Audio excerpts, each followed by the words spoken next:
we started this Just Imagine series, the show where we take characters from one universe and throw them into another, with Superman, the man of tomorrow, the champion of the oppressed, all that jazz. And while that was interesting because obviously there's been so many Superman-esque characters in the Marvel Universe, there is one character we mentioned who is noticeably missing from Marvel. And now we're going to take a look at the flip side of the coin. Rather than seeing the good of DC being thrown into Marvel, we're going to see what happens when you throw the bad of DC into Marvel. And can they survive, or will they find an unlikely champion? And joining me is my devilishly good co-host, Jake. How's it going? And we're going to be great response there, because we did a little test recording beforehand there, and we're going through the motions, and I like that synergy. Yeah, yeah. I almost missed my cue again, so I had to respond quickly. But yeah, we're going to do Lex Luthor if he was thrown into the Marvel Universe.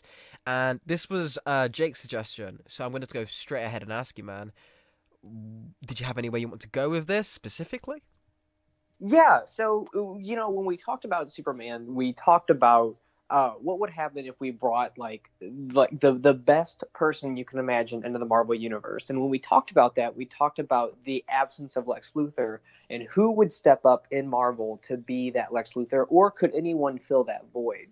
And so now I think it would be really interesting to see if we brought Lex Luthor with no Superman over to the Marvel universe. Would we see Lex Luthor antagonize someone? Would we see him have these moments like he has in the modern era for DC, where he kind of like steps up to be a hero to spite Superman? Would we see, Lex Luthor not even be a factor at all? I'm interested to see, like, with there being no Superman, no one true like good person, where does that leave Lex Luthor? Who does Lex Luthor have to be jealous of? And I'm really eager to see where we can go with this. Right, and I think a good place to start off this is because there's been so many different and varying takes of Lex Luthor, and everyone's got different favorites. And he's been a character, like much of Superman's world, who has gone through changes as eras have changed. Like the John Byrne era Lex Luthor is very different from the Silver Age Lex Luthor. I guess, before we go into like brass tacks, do you have a specific image in mind of which Lex Luthor is getting brought over, or because they do have different connotations, or are you going with a more generalized like all-star version, which is like every take? I'm thinking like generalized. But if you were asking me about a specific take, I would think like President Luthor era Lex Luthor. Because that's I think like what defined the character for like our generation of readers growing up.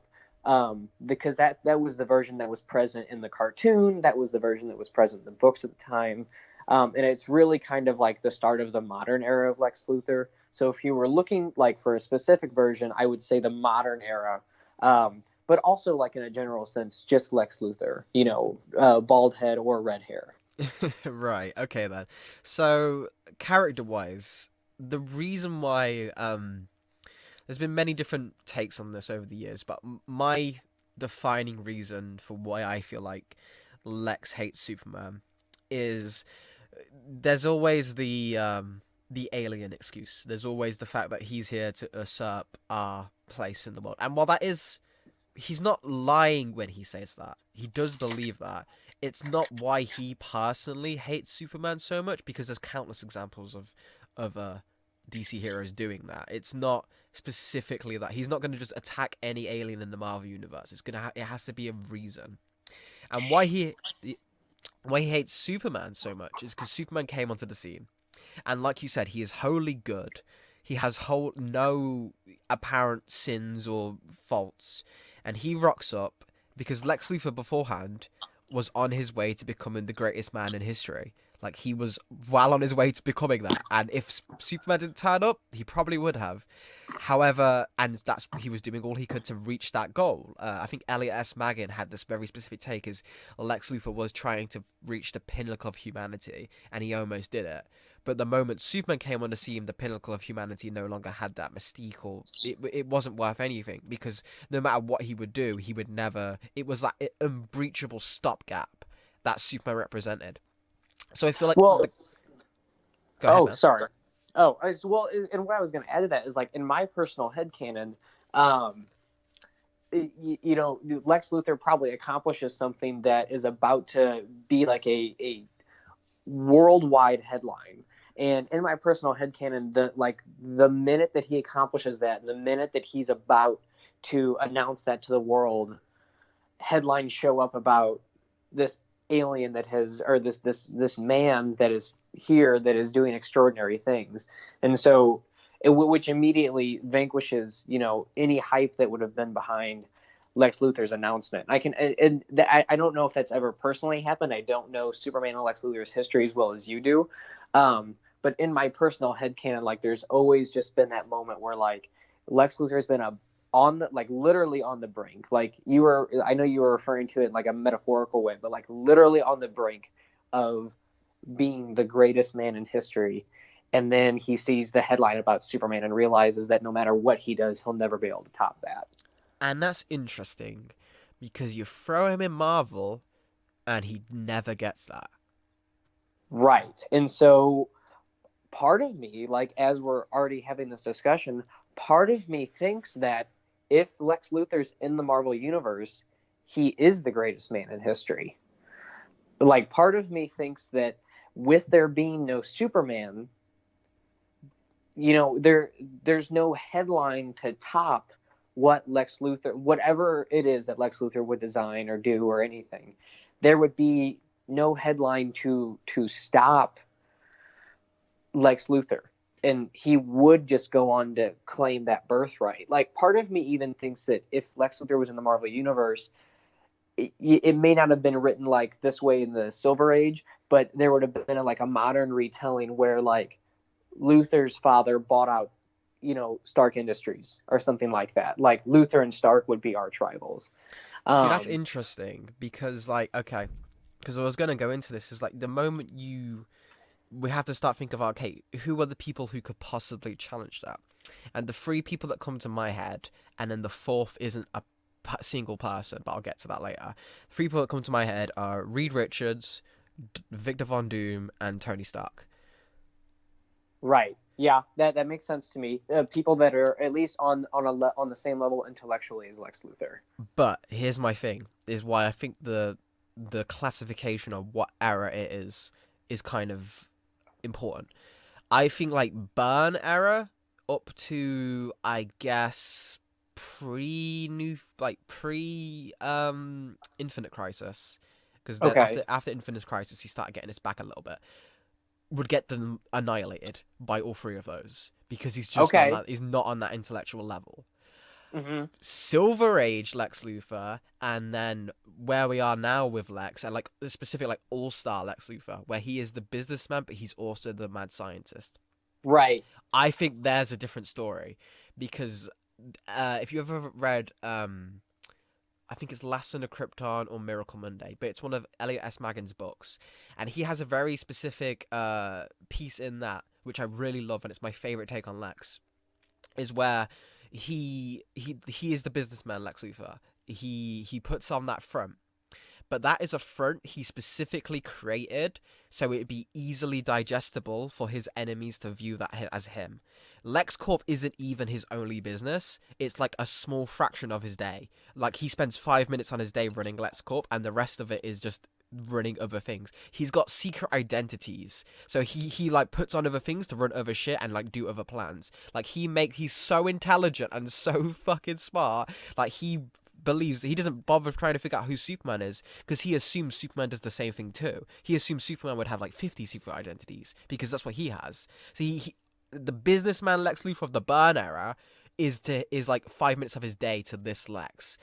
So therefore, that's the equivalent of Norman Osborn being a percentile of one character, and Norman Osborn took over the Marvel Universe. So, like, Max Lex Luthor would be the greatest, because unlike Doom, I'm not trying to like be a Lex Luthor fanboy here, even though I kind of am, and say like Lex Luthor is like infinitely smarter than Doctor Doom or Reed Richards, because he's not. But he's also here and unencumbered, whereas Doom still has Richards and Richards still has Doom, and they're fighting amongst each other, and they're like harping each other with their own weaknesses.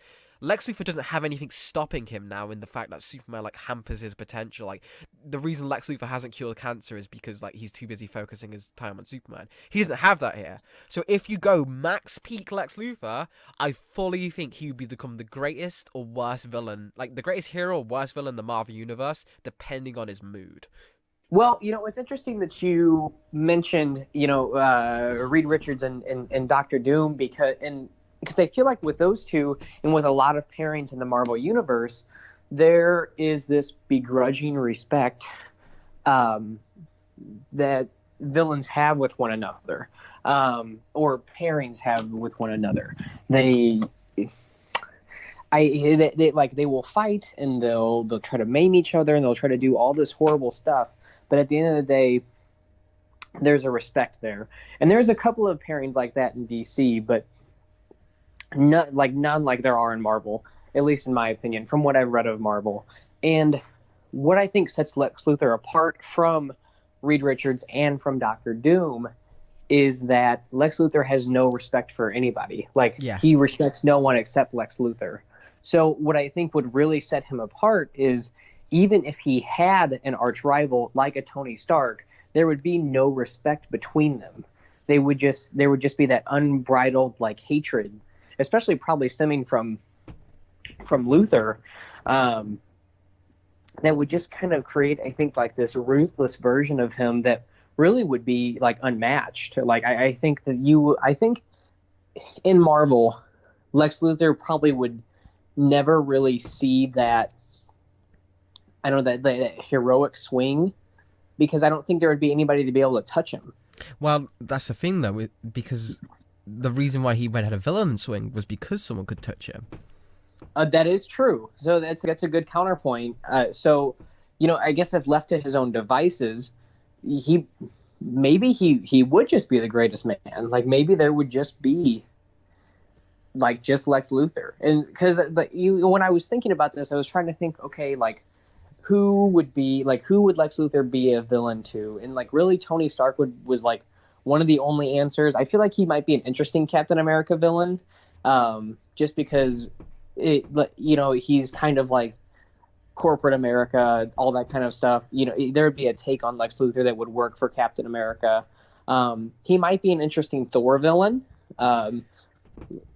but he's so tied to Superman, because Superman is literally the only living creature that can touch Lex Luthor, that if there's no Superman, Lex Luthor kind of runs unopposed. Yeah, because like it's as well, it's not just the Superman level being. Like you just have to be on, like that's where the Thor example comes. Like it's just Thor is comparable to Superman. Like he's on that kind of power level.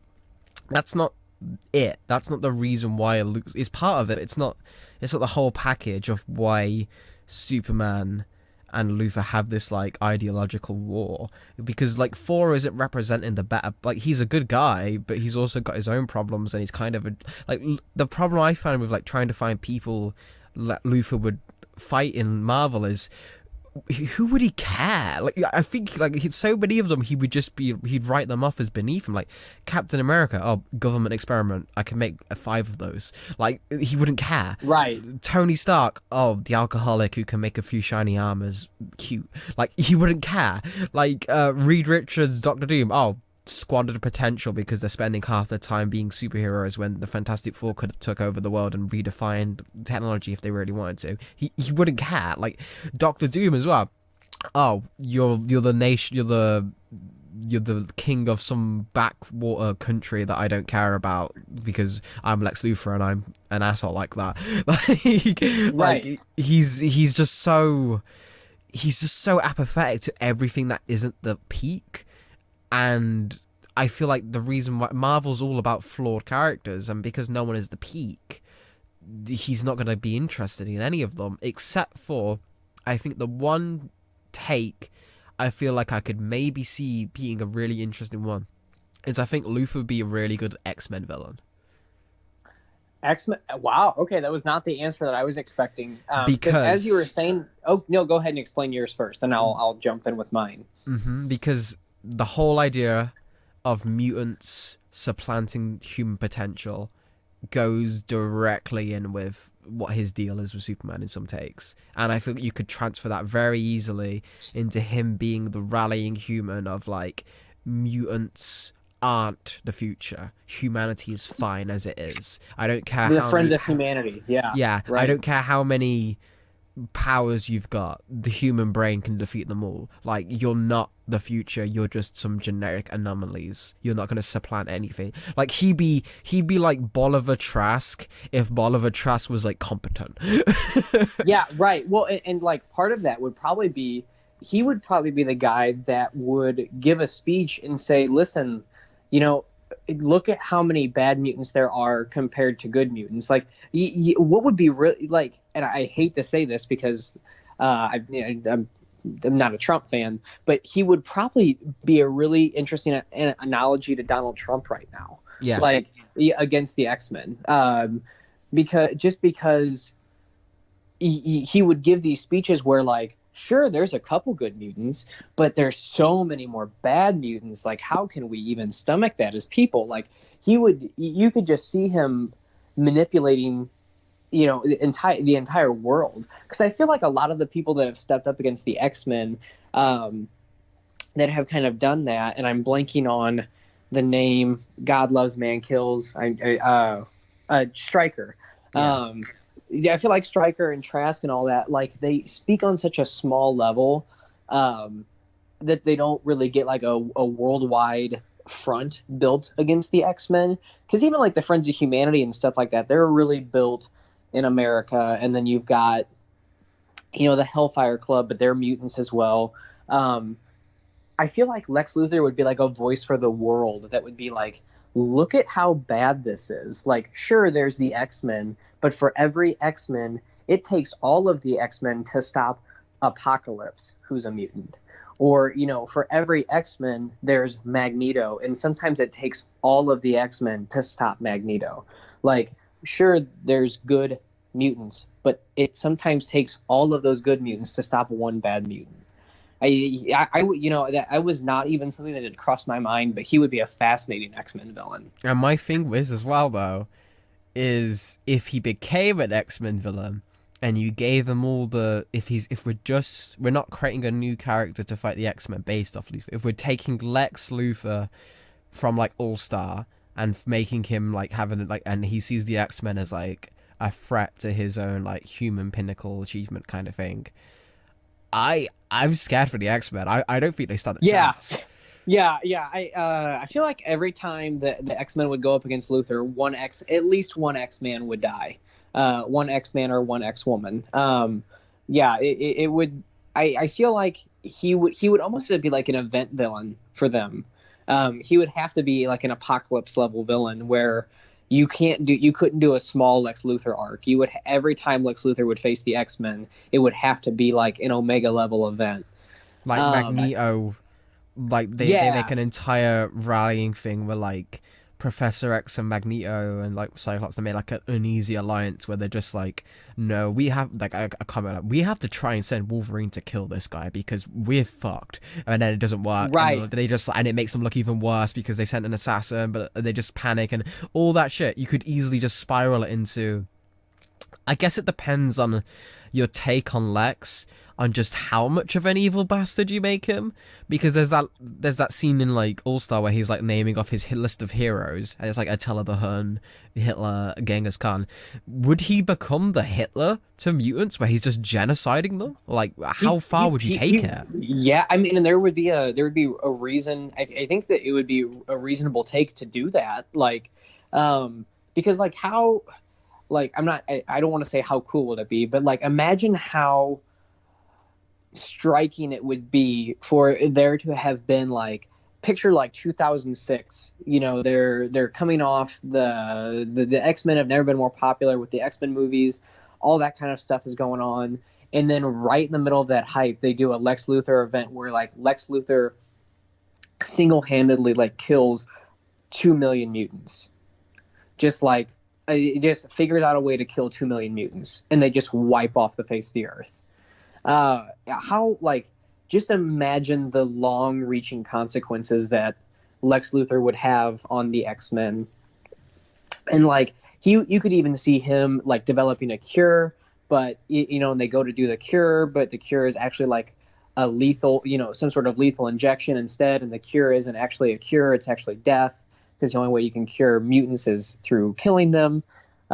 Yeah, there would be oh my god, there'd be so many interesting things you could do with Lex Luthor. And now that you've said that, I'm mad at you because I was going to say he would be a really good Hulk villain, just because of the dichotomy between Banner and Hulk, especially with the way the Hulk's being written now.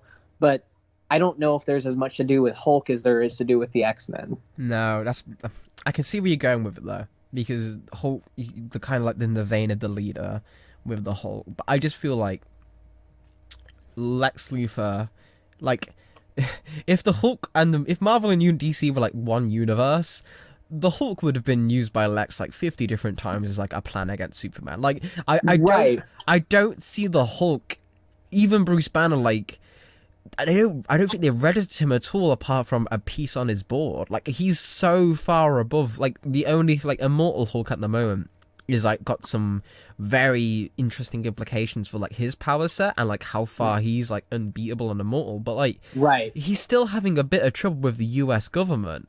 Luthor's so far above that. If he wanted the Hulk and he wanted him forever, he'd be gone. Right. Well, and I think another interesting part of that too is like what I was thinking is Silver Age Lex Luthor probably creates Abomination. Yeah.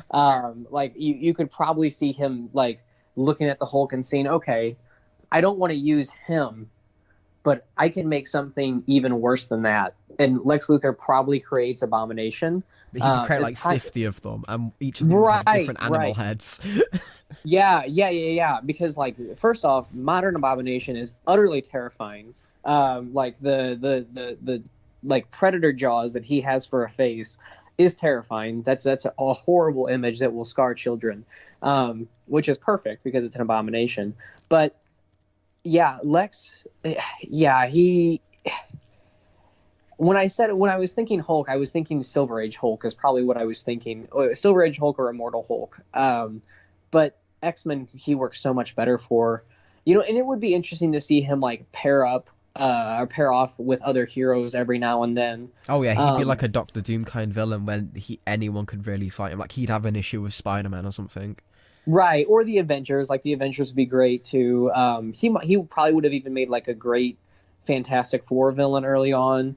But at the same time, like while we're saying that, every single time we've talked about this, we always veer towards Lex being this gigantic major threat. So you almost couldn't do these small stories with other heroes. Like every time, I feel like it depends on like the capability of some of these heroes, because while Luthor, it just depends how hard he's trying that morning. Like he could be doing like a side project in New York and like Spider-Man stops him, and he's not really that bothered by this kid, so he's not gonna like kill him or anything. He's probably just gonna, all right, that was a nuisance. Like he's or like Wilson Fisk is like trying to make a move on Lex Corp, and he's just like, oh, okay, and then like Daredevil gets involved. You could do an issue like that and stuff. So you could do smaller scale stuff when he's not trying to like wipe out all mutants or like conquer the negative zone and the Fantastic Four get in. So I do think he's versatile enough to work as like a general villain, like Doctor Doom is. Like Doctor Doom can be fighting the Beyonders one day and then Squirrel Girl the next. I guess that's true. Yeah, that is also true. And it's really, I shouldn't limit characters, because you can do really anything with anybody as long as it's written well. Like you can do a one-off Lex Luthor story and have it be just as good as a Lex Luthor event. What would really be interesting to me though is if like you had like some sort of, you know, storyline or something like that where Galactus was coming or something, the world is about to end, or there's another, like, Thanos is back or something like that, and all of the heroes are failing, all of, everybody's like just there's nobody's good enough, and then Lex Luthor steps up and, like, just finishes it, stops Galactus, stops Thanos, all that kind of stuff. Like, imagine if Lex Luthor was around for the Infinity Gauntlet.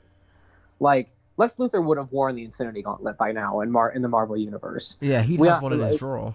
Yeah, right. He would have built 3. Like, he would have built 3 of them, and then he'd have copied the Infinity Stones. Like, yeah, Lex Luthor would have worn the Infinity Gauntlet. It would be. I think it's just fascinating to think about a world where there's nobody to exist that makes Lex get in his own way. Because Superman there's no one to draw his attention away from being the best. Right, because Superman doesn't exist to prevent Lex Luthor from being the best. Superman just exists to help everybody. And Lex Luthor seeing that forces him, like, he gets in his own way. He prevents himself from being the best because of the existence of Superman. And if there's no Superman, Lex is gonna, hit that unlimited potential. So really, it might be a good thing. Like, really, the Lex Luthor having that unlimited potential might be a good thing. There'd be no cancer. There'd be, there'd be no food shortages or anything like that. He could be the greatest hero. It's just, I think it's more engaging to think of him as, like, an X-Men villain, or to try to see where he would fit into the cosmology of the Marvel Universe as a villain.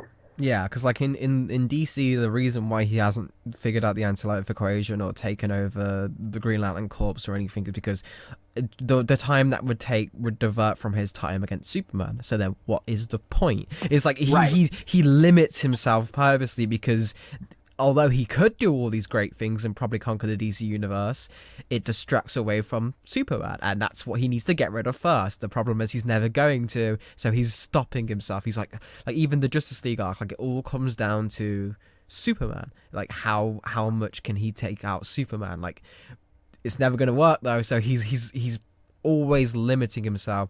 Whereas, like, someone like a good example is like someone like the Joker, he exists for Batman, so he doesn't really bother with other things. Whereas Luthor doesn't exist for Superman. He does exist for other shit, but he can't get over Superman.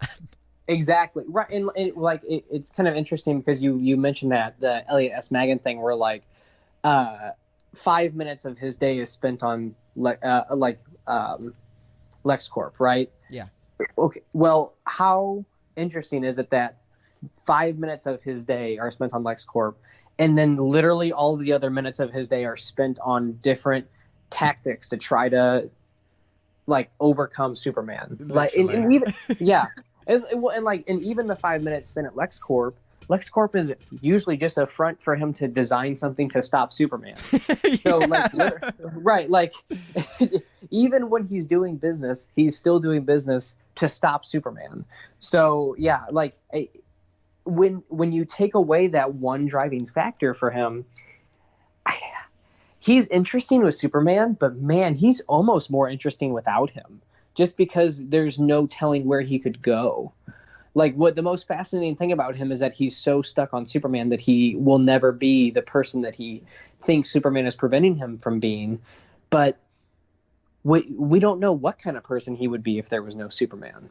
Right, and I think maybe that's a good place to end this, is maybe on the notion that Superman always tries to see the good in Lex because Superman can see that potential. He knows probably more than anyone else in the world just how good Lex is and how much good Lex could do as a human. And that's why it breaks his heart every time he sees him being so petty and such a bastard. Whereas in Marvel, maybe Superman, if he could, like, peek into, like, the multiverse for a second and see Lex Luthor in the Marvel universe, like, save the day, it might bring a smile to his face by saying, yeah, you found a home where you could be you and do good. Yeah, that's a really beautiful way to end it. Yeah, it's a beautiful way to end an episode about Lex Luthor with the idea that in some way, shape, or form, there's a way for Superman to see this version of Lex and be happy that there's a Lex that actually succeeded. Or we make him the X-Men villain version, and Superman has to come over and stop him because Jesus. Right, or he's X-Men's Hitler, like, or like, so it's either one or the other. There's no in between. But yeah, so I really enjoyed this one, Jake. We'll see you next time. We'll be going for another character, but this time swapping to DC, and probably another villain. But yeah, so I hope you've enjoyed, folks. Remember to share this. Leave your comments below if you think we've missed anything in terms of Lex and Marvel. Any ideas you have for stories? We'd love to read more of these. But yeah, that's about it. Yeah, thank you for having me. I really appreciate it. Take it.